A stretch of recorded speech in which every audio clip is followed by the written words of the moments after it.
संसद सत्र प्रारंभ होने के ठीक एक दिन पहले इस प्रकार की एक सनसनीखेज चीजों को परोस करके समाज में एक विषाक्त वातावरण पैदा करने का जो कुत्सित प्रयास हो रहा है, राजनीति के घटते हुए गिरते हुए स्तर को प्रदर्शित करता है। विपक्ष पूरी तरह नकारात्मक भूमिका में के साथ में है और उन अंतर्राष्ट्रीय साजिशों का शिकार जाने अनजाने में हो रहा है, जो अंतर्राष्ट्रीय साजिश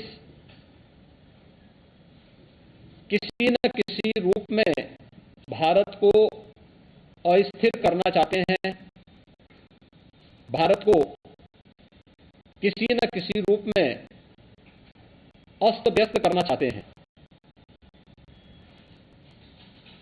ये कोई पहली घटना नहीं है। याद करिए,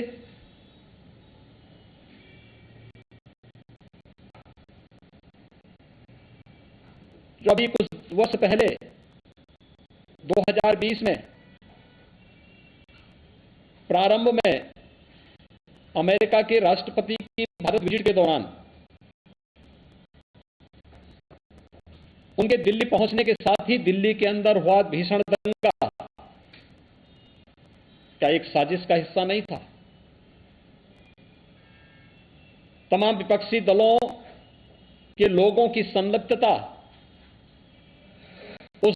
दंगे के साथ जोड़कर के नहीं देखी गई थी।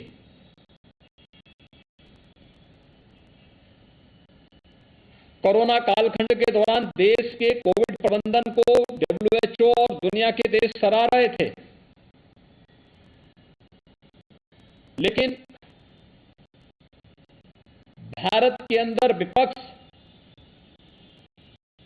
एक ऐसा माहौल बनाने का प्रयास कर रहा था जैसे कि सरकार इन सभी चीजों से अनभिज्ञ है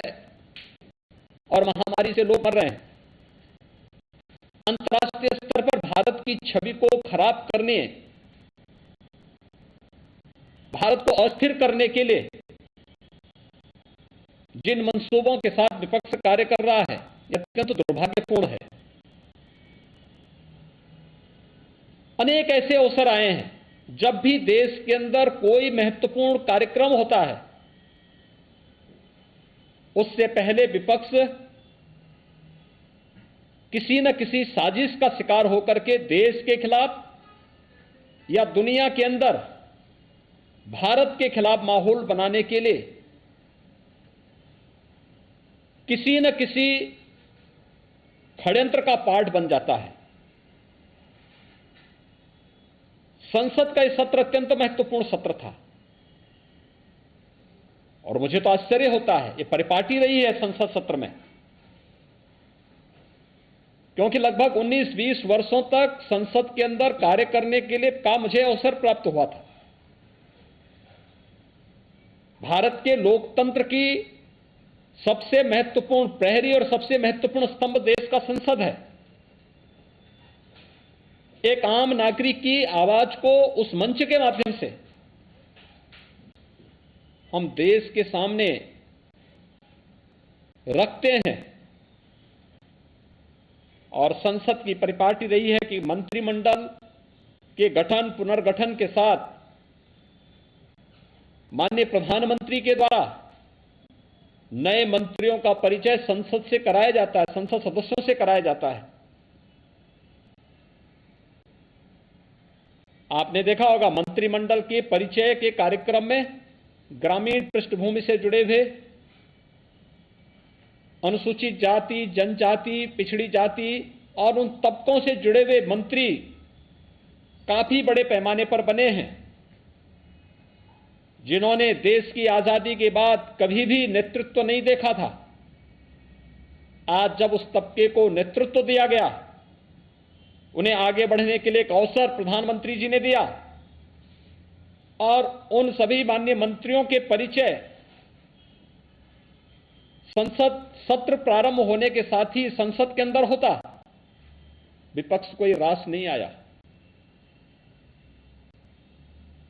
संसद एक मंच होता है अपनी बात को रखने का,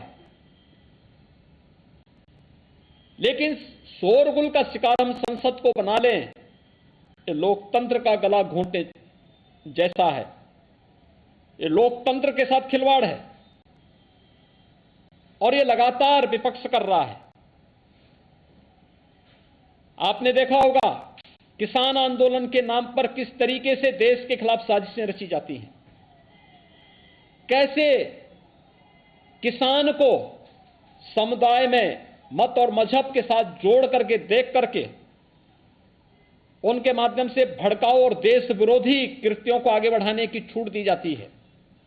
विपक्ष उनके साथ खड़ा होता हुआ दिखाई देता है। ये नकारात्मक राजनीति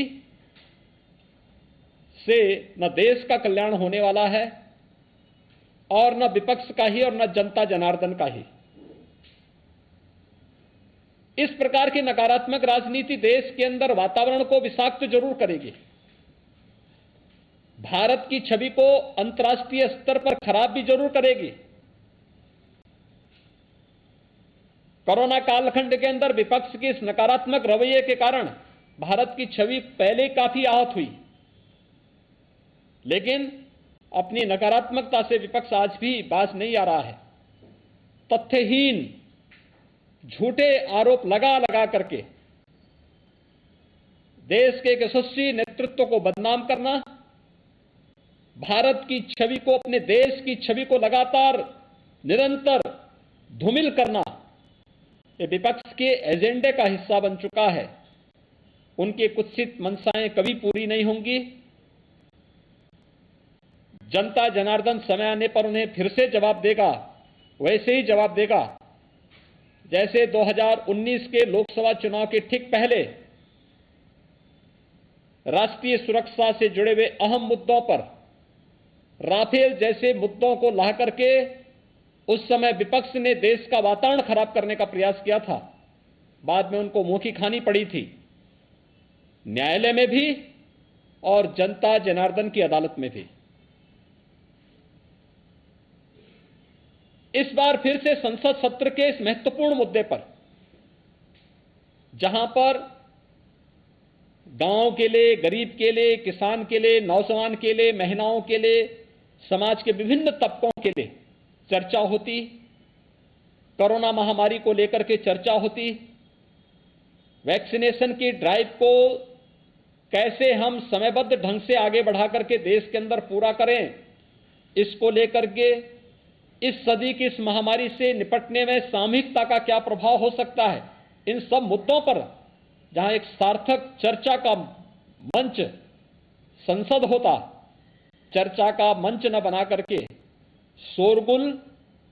और केवल आरोप प्रत्यारोप के साथ ही तथ्यहीन और झूठे आरोप, मनगढ़ंत आरोप लगा करके देश की छवि को भी धूमिल करने का जो कुत्सित प्रयास हो रहा है, ये कभी मंशाएं विपक्ष की पूरी नहीं होंगी। इस प्रकार के मनगढ़ंत और तथ्यहीन आरोपों को एक सिरे से खारिज किया जाना चाहिए। देश की जनता मांग कर रही है कि विपक्ष कोरोना कालखंड में जो एक विषाक्त वातावरण विपक्ष ने बनाया था देश के अंदर, दुनिया के अंदर देश की छवि को खराब करने का कुत्सित कार्य किया था, उसको लेकर के भी और संसद सत्र की कार्रवाई को निर्बाध और निर्विघ्न संपन्न करवाने में योगदान देने की बजाय अपनी इस नकारात्मकता के कारण जनपक्ष से जुड़े हुए, जनता से जुड़े हुए ज्वलंत मुद्दों को संसद में न उठने देना, ये आम नागरिक के जीवन के साथ खिलवाड़ है। विपक्ष को इस बात के लिए जनता जनार्दन से और देश से माफी मांगनी चाहिए। अंतर्राष्ट्रीय स्तर पर साजिश है या सिर्फ विपक्ष की साजिश? देखिए, ये एक बहुत बड़ी साजिश का हिस्सा है कि भारत के संसद सत्र के ठीक पहले, जिस संसद सत्र में किसानों के मुद्दे को लेकर के, कोविड के मुद्दे को लेकर के और देश से जुड़ी हुई अन्य महत्वपूर्ण मुद्दों को लेकर के सार्थक चर्चा होती, तमाम ऐसे बिल्स थे जिन पर आगे चर्चा बढ़ा करके देश के हितों के लिए, 130 करोड़ लोगों के हितों के लिए कार्य होता, उस पर कार्य संसद में होने देने की बजाय विपक्ष जिस नकारात्मक भूमिका के साथ आया है, ये अत्यंत दुखद है, दुर्भाग्यपूर्ण है। अड़ी सोमवार से शुक्रवार शाम 6 बजे सिर्फ TV9 भारतवर्ष पर।